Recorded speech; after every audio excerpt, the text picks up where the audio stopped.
nuyu naa leen bu baax a baax am internetu Dakar Buzz di leen baalu ak di leen baal ci weex wi ñu jógee di ñaan borom bi nangul ñu sunu koor mbégte la may joxal nag di janu ak yéen gaaw bu jot ci Buzz de la semaine niñ ko tàmm defee bu ngeen taxil waas lëf ma xuus ak yéen ci faram fàcceek li jot a xuus ci ay xabaar gën a fës ci biir semaine bi.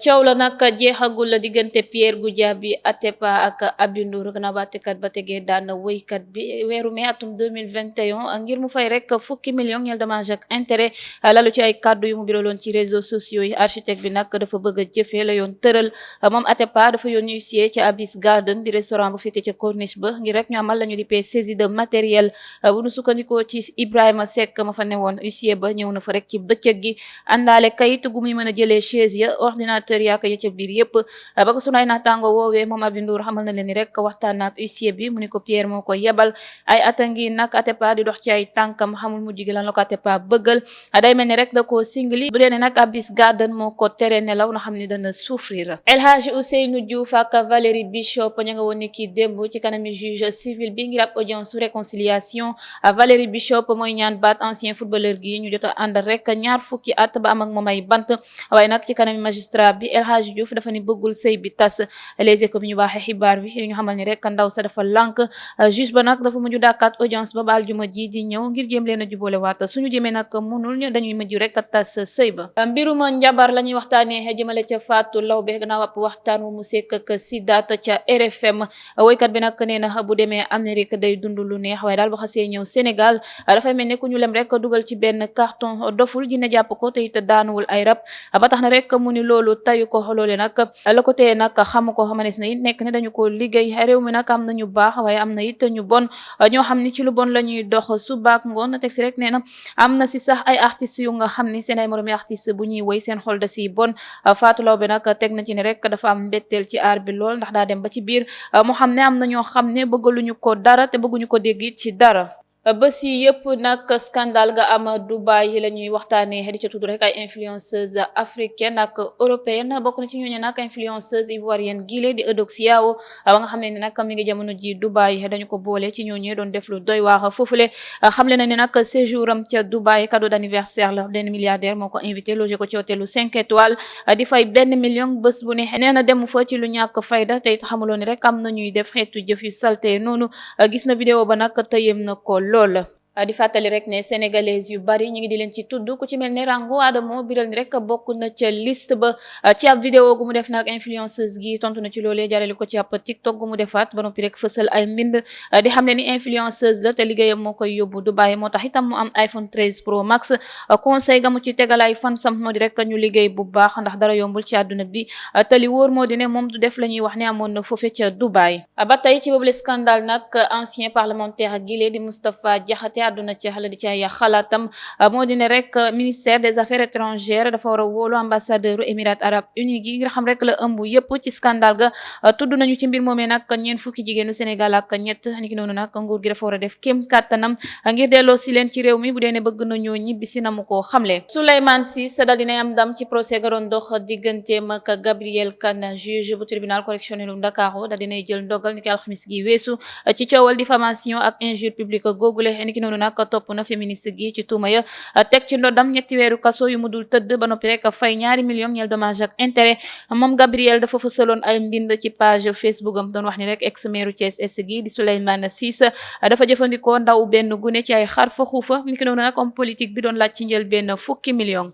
Mariam Gueye sage-femme ak gynécologue Nabil Choucair bile di Nadia atte nañu leen niki alxamis gi weesu ca tribunal correctionnel u Ndakaaru di leen toppee homicide involontaire ci kaw ndaw sile di Aminata Cissé ma ñàkkoon bakkanam ci anam yu doy waar moom ak doomam. weeru septembre atum 2015 l'avocat au partie civile bi Maître Dramé saisiroon justice teg plainte ci ndoddi centre de santé Nabil Choucair ba nekk Patte d'Oie. Aminata Cissé gannaaw ba mu amee doom ba noppi dafa xamaloon waajuram wu jigéen ni rek ñaari ponkal ñoo ñëw toog ci biiram ba ngir mu wasin mujj gi nag doom ji daal di gaañu ay bés ci kanam moom itam mu ñàkk bakkanam certificat au genre de mort gi biralub insuffisance cardiaque pulmonaire ñu teg loxo rek Mariam Gueye ak docteur Nadia Amsatou Diallo di borom këru ndaw si daal dinay xam le ni rek bés boobule moo yóbbu soxnaam si ba ñu yeggee nag ñu ni ko na xaar ndax sage-femme yi jël nañu ko en charge ay waxtu ci kanam ñu ñëw ni ko rek bébé bi dundul gorom bee ñëw rek xamal ko ni ñaari ponkal la ñu teg ci biiru soxnaam si ngir mu génnee xale bi yaayu ndaw si tam dal dinay dëggal lu ni mel sage-femme bi di wax ni bés boobu bloc opératoire dafa paanoon médecin ba itam neexuloon a jot teg si bi ndaw si di ñëw fekk na rek bopp doom ji tàmbalee génn ba noppi sa ëllëg sa nag la génnaat dina parquet ba nag dut baaxam gynécologue ba Nadia ni li yëpp moo ko waral ba tax na rek mu biral ci moom ñaari atu kaso ak mandat d'arrêt ñeel Mariam Gueye nag parquet ba di wax ni ci ay ndigal dong la dox ba tax na mënuñu ko toppee benn délit atte ba ñu ngi ko dàkkaat ba ñaareeli fan ci weeru juin gi di ñëwaat procès wu juróom benn sage femme yi ñu doon tudd ci génnu àddina Astou Sokhna ci l'hôpital Amadou Sakhir Mbaye bu Louga ni ki alxamis gi weesu lañu ko doon tijji kenn ci ñoom di Penda Diak janoon woon nag àttekat ba noppi moo defar nag certificat au genre de mort bu Astou bi la mu xamle moo di ne newuloon ci salle ba Astou nekk te it assisté wu ko ñeel certificat de décès bi nag morgue ba la ko doon defaral saytuwul malade bi te dafa def mort naturelle ci santaane médecin bi te it naataangoom bi di Ndeye Khady moo ñëw ni ko rek médecin bi nee na mort naturelle la moom nag sage femme la amul sañ-sañ googu ku ci xelam màcc dong moo ko waroon a def immédiat doon xam ne ni rek ci noone président wu tribunal bi da ko cee tegal ne da ngeen a yàkkamti woon rek yëf yi mel ne ko am lu ñuy nëbb su dee ni loolu amul ana lan moo waral ngeen doxalee noonu di ko gaawantu seen xel màccul ci defar acte de naissance ay sage femme ngeen yam leen ci seen liggéey ndax waru leen saytu décès gannaaw loolu nag parquet wu Louga teg na ci seen doodu benn wetu kaso bu ñuy tëdd benn weer ba ña ngi leen placé woon sous mandat de dépôt fukki fan ak juróom-ñeent ci weeru avril ñaari sage femme ya toll diggante nag dañu leen mujjoon na yeewi Barthélémy Diaz ak ay avocat wu mairie bu Ndakaaru la ñu bëgg nag moo di internationaliser seen xeex beeg nguuru Sénégal maanaam tasaare ko rek ba ci biti réew mi loolee mi ngi soxal kaawu ex capitaine Seydina Oumar Touré bu section de recherche gendarmerie ak activiste bile doon it agent ca ministère de la santé et de l'action sociale Barthélémy nag nee na dana saisir bureau international du travail ñeel violation article 111 ak 192 ak itam centrale syndicale yi nee na conseillère juridique yu mairie wu Ndakaaru nag danañu yóbbu xeex bi ba ci biti réew mi ci loolee ñu dippee discrimination ak harcèlement ga ñuy tekk ñaax ña ñu recruter lu yàggul dara te rek duñu ko nangu ndax ay citoyen lañu ni ñëpp am seen ak yelleef ak seen xam-xam war a mën a liggéey ci seen biir réew loolee nag ñàkk neex ñu bari ñu nga xam ni ñi ngi ci seen jeexantalu carrière Diaz ma nga yëkkati kàddu yooyu le ci janoom baak taskatu xabaar yi alxamis gi ñu génn doon tontu njiitu réew mi Macky Sall Barthélémy di si teg naan Sénégal dafa waroon a sax décorer capitaine Touré ndax bu gëmuloon yàlla dëgg day bokk ci complot gi mën a am beneen grade Guy Marius Sagna nag dafa jël place syndicaliste yu bari ci réew mi meeru Ndakaaru gi di wéyal naan ay membre lañu ca kabinam Wally Ballago Seck dal dina addu rek ci gendarme ga mu doon jokkalante lay kaddu ak la waral lu ni mel woykat bi nag di wax ni rek def na fa daanaka benn waxtu waxuñu ko dara te it waxuñu ko ban kayit moo waral ñu jàpp ko niki noonu nag vidéo ya bari embouteillage tàmbale am ci la mere nee na nag gaawul mer waaye daal bu meree noonu lay mel nit dong la te jéggalu na rek ndax li mu def du exemple bu nit war a topp Wally nee na du nit ku rëy te takk der yëpp ay waayam lañu moo waral rek jéggalu na leen ba tey moom Wally Ballago Seck di barkeelu rek ci coow wala takku suuf ga ñu di ko waxal ci réseaux sociaux yi moom nag nee na ku ko xam-xam ne du demee demi mesure day def lépp ba mu mat ndax këram dafa mat ba tax na rek bu jëlee ndogalu am geneen kër da koy def ba mu mat jullit la te kenn tënku ko bu nu sukkandikoo ci xibaar yu njëkk ya ñu am ay njegeñaalem dal di koy joxe Bougane Gueye Dany mi ngi am rek ay poñ yu bari ci parrainage yi doonte xamle wu tay chiffre am nee nañu nag ñoom ñi ngi ci yeneen yi te ci jamono crise gi ñu toll nag lépp solo moo di jege suñu mbokk yi nekk ci biir réew mi di dund ay situation yu kenn mënu la xam loolu nag la Bougane Gueye Dany xam te fi mu ne nii nag dafa nekk ci tournée si gox-goxaat yi ngir mën a am résultat yu baax ci législative yi kenn ci ay njegeñaalem di wax ni Bougane dañu ko bàyyi xel bu baax a baax te loolu stratégie la bu leen di maytuloo copier coller way la marquage à la culotte ci opération tibb tànk ak tiñal Macky bi nag benn membre cellule de communication wam nee na ñi ngi ci te ñi ngi xaar rek Macky Sall ngir sooxe lay campagne am dañu ubbi woon ñetti tàngana ca camp pénal Liberté 6 gi prisonnier yëpp doon fa lekkee leen ci koppar ga nag yemoo ko junni la ñu doon versé ca direction prison ga waaye loolee yëpp nag dakk na ndax tàngana yëpp tëj nañu leen ak Guy Marius Sagna moo ko biral njiital kuréelu FRAPP France dégage gi moo fi xam ne woon ni sax xeetu commerce yooyu am na ca camp pénal ba ci ab communiqué mu doon wax ni tàng naa yooyee taxoon na rek prisonniers yi jotatuñu woon seen lekk ya leen seen waa kër doon defaral di leen ko yóbbul ci kaso ba ab groupe détenu tàmbali woon sip grève de la faim ngir ñaxtu ko Omar Laye Diop mi ngi ñàkk bakkanam ci ay anam yu doy waar dibéer gi weesu ci VDN 3 bi ay njegeñaaleem doon wax ni rek dañu ko agressé ba noppi mu defaat accident mu dul certificat au genre de mort gi weddi Omar mi leen nag toll ci ñaar fukki at la ko yóbbu mi ngi yem ak traumatisme ci crâne beeg thorax bi ak itam damm yu bari tànd ak hémorragie ci ab accident bu nu sukkandikoo ci sunu ay naataango nit ko njëkk a gis néew bi dafa ni rek l'enquêteur yi mënul dëggal ni agression am na ka doon dawal woto ba nag placé nañu ko en garde à vue ñeel homicide involontaire dossier baa ngi jamono ji ci loxoy procureur de la république coow la dox diggante Khadim Ba ak baayam Amadou Ba niroogul nag luy jeex moom le nag dal dina yóbbu doom ja ca kanam mi njiital cour d'appel Ndakaaru Amadou dafa bëgg Khadim Ba delloo ko Locafrique di société ga mu doon doxalee ci ab protocole de cession bu tribunalu commerce déclaré woon faux boobu ba léegi nag Khadim Ba doxul sa décision ga journal bi xam le ni rek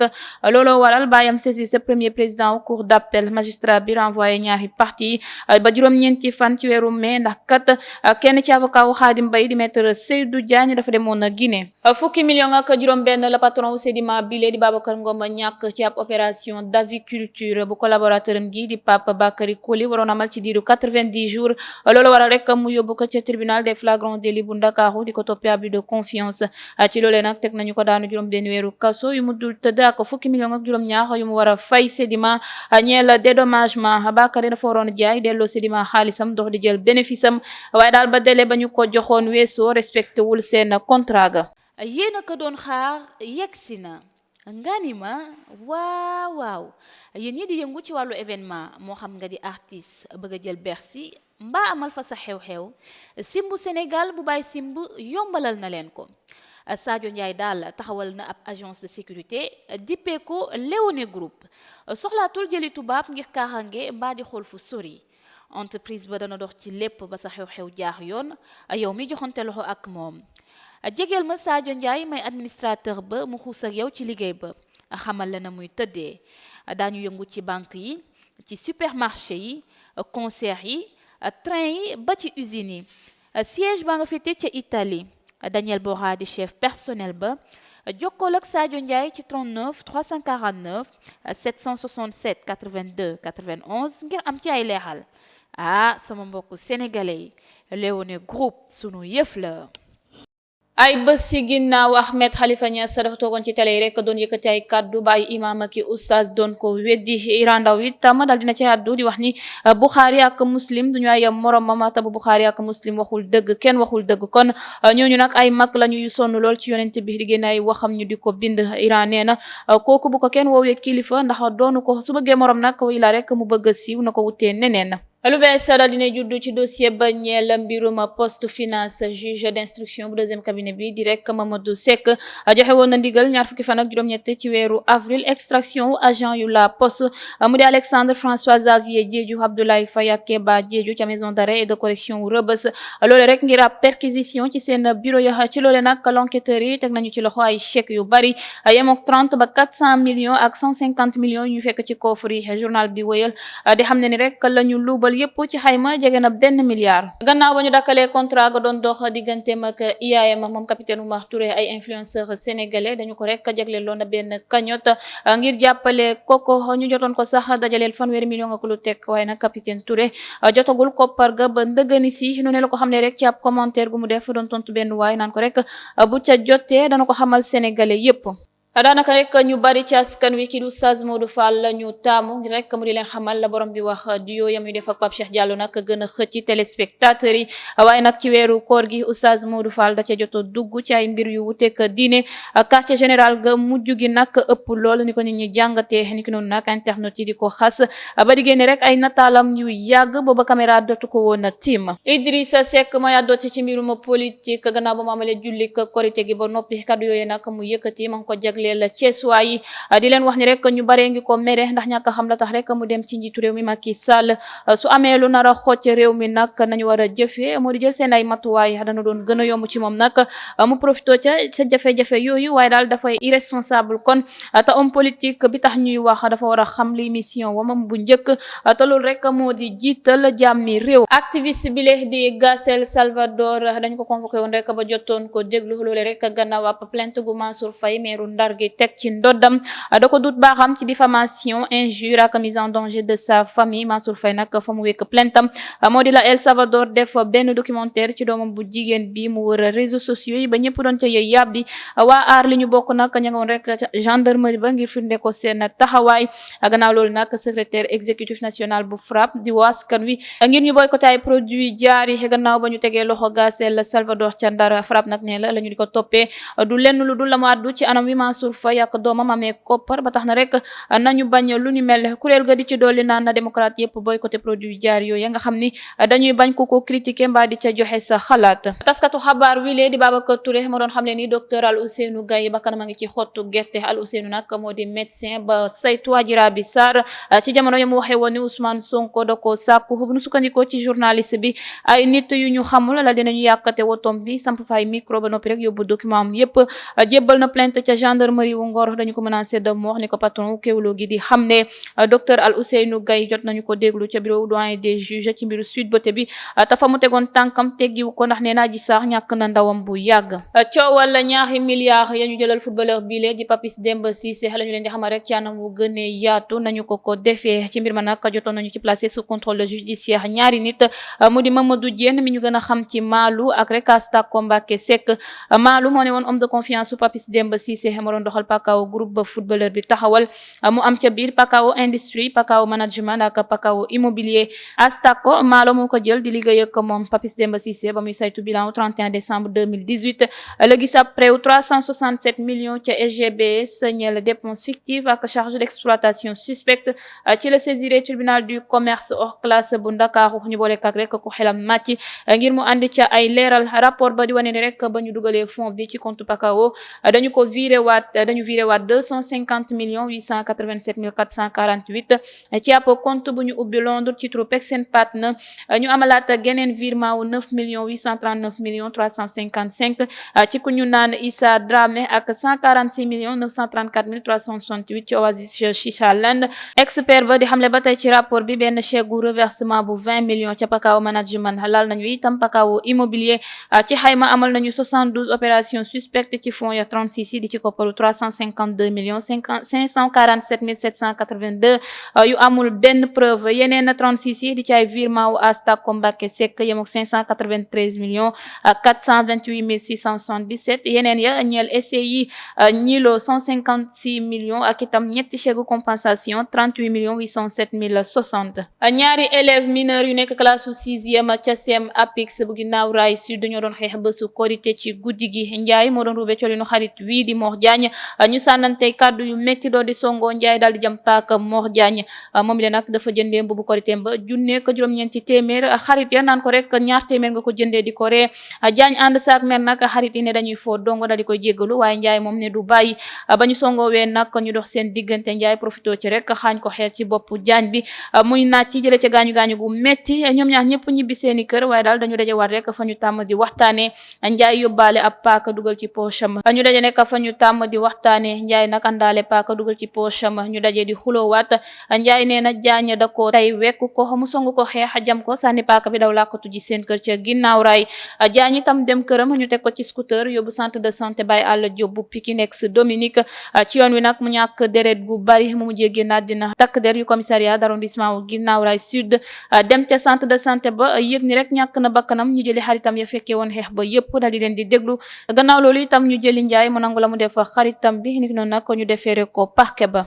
Madiambal Diagne ma doon xamle ci biir semaine bi ne rek jotoon na seeti Adji Raby Sarr may tuumaal njiital kuréelu Pastef bi Ousmane Sonko ba ñu waxtaan diiru ñaari waxtu. nee na am na lu mu ko laaj ak lu mu doon waxtaan ak moom laaju ko nag ndax daa wan lor waaye daal ba mu desee xamal na benn xaritam ne ka mu gis niru ko jigéen ju wérul. Madiambal nag nee na dafa laaj Adji Sarr nu yëf yi demee mu expliquer ko mu booleeg la mu xam ak la mu ca xamul. Madiambal nag nee na ku nekk ci dëgg yoon ko xam mbirum Adji Sarr ak Sonko mësu ko ñor. teg si nee na giseewul ak Sonko waaye daal gisee nak ñu ko jege la ca biir yëpp nag du ko wax. lu bees daal di wane judd rek ci génn pa dina soxna soosu toll ci juróom-benn fukki at ca Tivaouane Peulh turam di Mariem War. xabaar yi doon ñu xamal ni rek dañu ko sàkku ay yoon laata ñu koy faat. ba tey bu ñu sukkandikoo ci xabaar yi Mariem ma nga dëkk Medina Gounass asphyxie mécanique par strangulation moo ko yóbbu. saytu yu njëkk ya di biral ni dañu ko fekk moom Mariem ñu yeew loxo yak tànk ya. bésu ñaar fukki fan ak juróom-ñeent ci weeru avril ba ndëgëni si nag génnu àddina Anta Ndiaye may bu nekk juróom-ñetti at ga ñu faat ca baax ñi la ñuy waxtaane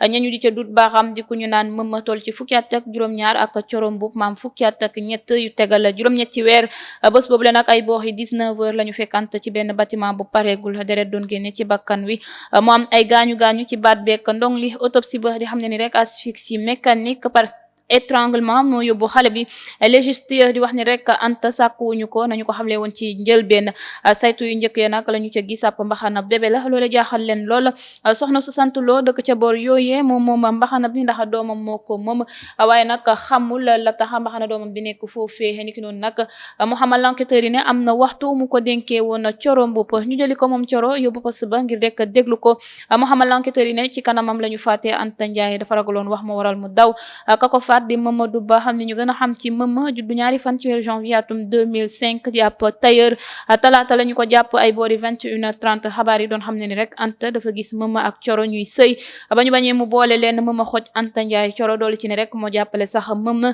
ngir am sa firnde nag Coro dañu ko yóbbu ci benn gynécologue ñe l'enquête bi mu biralu tentative de pénétration loolee di wane ni rek Mama ak Coro dañu doon waajal sëy CNG dafa mayoon Modou Lo ba njeexantalu weeru avril bi ngir mu rek jébbal leen ab certificat de guérison mën a rek jublu ci combat Makama Balde lamb jooje nag ña ngi ko dëgmaloon fukki fan ak ñett ci weeru mars waaye daal dañu ko toxaloon ndax gaañu nga doomi parcelle gi amoon ci mbagg mi Modou Lo mujjul joxe kayit nga ñu ko laaj loolu waral nag CNG Yewwi Ama Balde ngir mu mën a am geneen combat l'observateur di ñu dikkal ci ay kàddu ko Modou Lo moom la nag nee na mënul déposer certificat bi te tanewul doxalinu CNG nag bett na ko lool ndax mënul comprendre ñu di ko joxeloo certificat de guérison ci fin avril gi te xamuñu fa gaañoom gi toll wér gi aajowu rek ci moom ba tax na mu gis ne ndogal la dafa diis lool lépp ci yoon la ko teg joxe na ay kayit yu firnde ni daa am gaañu tegal na ci Ama Baldé ne rek